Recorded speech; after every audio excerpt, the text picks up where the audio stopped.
Magandang araw mga ka-venture! Gamit ang sasakyan ng Elscar Rental and Transport Services, maghanap tayo ng masarap na batil patong dito sa Cavite.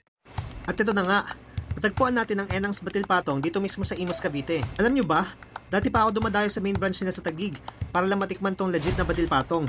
Pero ngayon, meron na pala dito sa Cavite, kaya sobrang saya ko. Ang noodles, galing pa ng Tugigaraw. Hindi instant, hindi ordinaryo, kundi yung totoong ginagamit sa norte. Kaya siguradong authentic ang bawat subo. At ang toppings, grabe!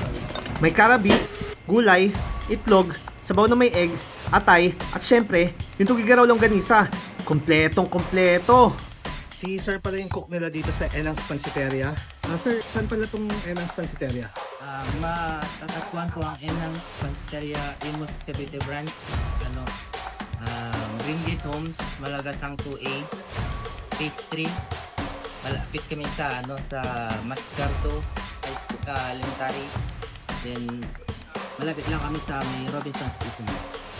Anong oras kayo nagbubukas? Nag-open kami ng 10 hanggang 7.